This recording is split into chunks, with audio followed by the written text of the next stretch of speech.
Member for Pascoe Vale. Thank you, Speaker. I rise to speak on the Local Government Moira Shire Council Bill 2023. In doing so, I rise, of course, in my capacity as the State Labor member for Pascoe Vale in this place and as a member of the Victorian Labor Government. However, I also rise to speak on this bill in the context of my former and widespread experience having worked across all three levels of government, which included extensive experience through senior and junior roles across our state's local government sector. And in that context, it is that I'm particularly shocked and saddened as a former council officer to be rising to speak on this bill, the substance of which I will turn to in a moment. From my perspective, I very much had a wonderful experience overall, as well as some extremely challenging times during my time through the local government sector as an officer. Following on from the 2018 state election, I made the very tough decision to finish up working as an advisor to the Victorian State Labor Government, my last minister being John Erin, of course, at the end of the 2018 election period. I then commenced my first local government role as a senior strategic advocacy and engagement advisor with the City of Brimbank.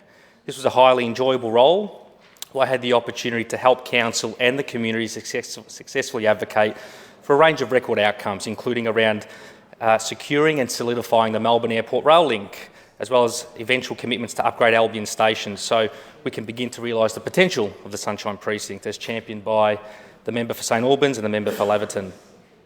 After around 2.5 years, I was pleased to work for CPR Communications, where I had the privilege to work with a range of local government clients from across the state to develop their respective advocacy strategies. Having worked with local councils including Wyndham, Hobsons Bay, Hume, Marybeck, as well as Regional Cities Victoria Coalition, the member for Shepparton, of course, is here in that respect. I thoroughly enjoyed the chance to help shape the advocacy voice to influence outcomes across so many communities of this wonderful state. From the end of 2021 up until I was very rapidly pre-selected as the new Labor candidate for Pascoe Vale, I took on a senior role with Darebin City Council. I developed the council's extensive advocacy strategy, much of which I'm so proud and delighted to see has been supported and responded to in various ways, thanks to the championing of the member for Northcote, including through the new commitment for a mental health hub in that municipality, as well as a perinatal parenting centre in the Darebin municipality. Whilst much of my time in councils was highly enjoyable, I did also experience various challenges, frustrations and concerns at an officer level, which I continue to have an ongoing appreciation and respect for, and for which I acknowledge the ongoing good work of the Australian Services Union on advocating on around these various issues. While there are so many council officers that love their respective communities and love their jobs, I would really like to give a special mention to one particular group of council officers, our maternal health officers. And given this week is International Women's Day, I think it is particularly poignant to point out the important work they literally do at the coalface of each of our communities to keep our communities healthy and safe. Caring for mothers and young parents, as well as newborns at their most tender and vulnerable stages of life, maternal health workers really do a lot of the heavy lifting across our communities, which I believe deserve a lot more recognition. A workforce which by and large made up of women, they are more often than not the first to offer a helping hand to new mums, as well as very often the first from official government services perspectives to get the sense of a parent and child's well-being and their home environment, and more often than not, some of the first to sense or detect instances of family violence, mental health in households and relationships. The thing about working in council buildings is that not only do you usually work in beautiful local suburban or regional town halls as an officer, but you also literally wind up sitting next to some of the most random other parts of council. And for me at Brimbank, I spent a lot of time sitting next to and amongst the maternal health team, which is where I get this respect and appreciation from. And so as a former council officer, with that experience and context, I rise to speak on this bill. It's a bill that seeks to address the serious governance failures highlighted in the report of the Commission of Inquiry into Moira Council provided to the Minister for Local Government in February 2023. This report raises clear evidence of deep-seated, pervasive and continuing governance failures at the council. The bill is consistent with the Local Government Act of 2020 conduct framework, and it contributes to strengthening integrity and good governance by improving the council's governance. The state government takes the conduct of council seriously by intervening early to prevent serious governance failures. It also acts decisively when councils fail their communities to ensure communities can get the best leadership that they deserve. The bill reflects the government's commitment to ensuring strong and accountable local governance and the importance of our regions in contributing to the state's local economic productivity. And the bill will, as previously already touched on, dismiss the Moira Council, provide for the appointment of an administrator or a panel of administrators for the Moira Shire, to provide for a second general election in the Moira Shire in years to come, and to make consequential amendments to the Local Government Act. A municipal monitor, Marg Allen, was appointed in April 2022 under Section 179 of the Local Government Act 2020 to monitor, advise and support the governance processes and practices of the Council. This appointment was to assist the Council in addressing a number of significant governance issues raised by the Council, Mayor and Chief Executive Officer and other parties. On the 7th of October 2023, the monitor provided her confidential report to the Minister, and the report found that councillors of the Moira Shire Council were not performing in their roles as expected or required of them. Further, neither the Mayor or the CEO were performing their role as required or expected, Speaker, and that the councils were unable to properly manage the CEO. The monitor further reported that Moira Shire had numerous governance issues, a poor organisation culture with alarming reports of staff safety and culture, and poor community engagement practices and financial management of capital works. The monitor concluded that any improvements were likely to be lost once the monitor's term had expired. The monitor noted that she had referred a number of matters to the Local Government Inspectorate, however they would take time to investigate or to be complete.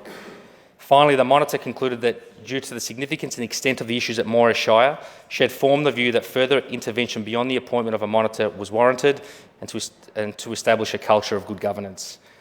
The municipal monitor was initially appointed in January 2023, however following such an alarming report, the Minister appointed a Commission of Inquiry under Section 200 of the Local Government Act 2020. The Commission was established in 28th of October 2023 to conduct an inquiry into the affairs of the Moira Shire Council, and the monitor's appointment then ceased. The terms of reference saw the Commissioner's focus on the advice provided by the Municipal Monitor and the Australian Services Union, as well as on matters affecting councillors and the administration's performance of their roles. This was to include the effectiveness of government's arrangements in delivering services to its constituents, including financial management and community engagement practices. The Commissioners were required to report back to the Minister on the 28th of February 2023 and provided their final report on the 26th of February 2023. The Commissioner's report finds the governance of Council had deteriorated such that it can no longer effectively carry out its responsibilities in accordance with the Local Government Act. The report also finds that the CEO failed in her duties, including to comply with the Council's Employee Code of Conduct and to exercise reasonable oversight of human resource management practices in breach of Occupational Health and Safety Act.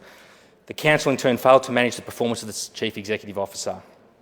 The report finds that Council and its administration failed to take necessary action to ensure the health and safety of employees, manage the transfer of asbestos-contaminated waste in a manner that constituted serious misconduct and risked the health and staff of residents, delayed the implementation of already approved flood mitigation measures, failed to act in accordance with the financial management principles contained in the Local Government Act through the mismanagement of two major capital projects, and failed to provide adequate community representation and to apply the community engagement principles of the Local Government Act 2020 on a wide basis.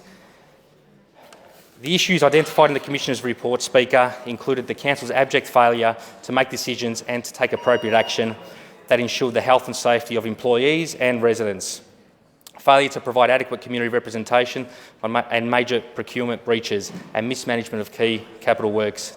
These all demonstrate extremely serious governance failures that warranted the dismissal of the Council. Without this bill, there is a risk of further deterioration of the governance at the Council and the probity, integrity and accountability expected of local government.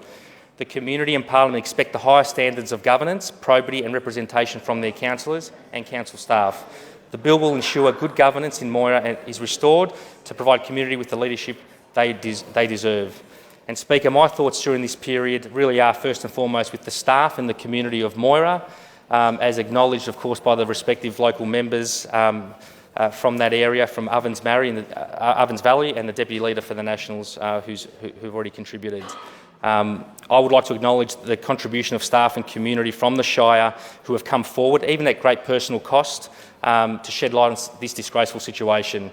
It is a very grave matter to sack a council, but when the safety of community and staff are at risk, there is no other course of action. I would like to commend successive local government ministers for their swift and decisive action in this regard, the current Minister, Minister Horn, as well as previous Minister Lean in this regard. And whilst my thoughts and sympathies are with the staff and the community during this period, Moira, of course, is a wonderful community. I've had the privilege to visit up Moira in a personal capacity over many years with family and friends, including Cobram and Yarrawonga. And it's a community I've also had the pleasure to visit with the former Minister John Aaron, and it's a tourism-rich visitor destination area as well, which has so much more potential as part of ongoing recovery and stimulus efforts. Just some of the destinations I wanted to mention include the Melbourne to Murray Silo Art Road trip, the Murray Farm Gate Trail, Sun Country on the Murray Nature Escape, across much more. Thank you, Speaker.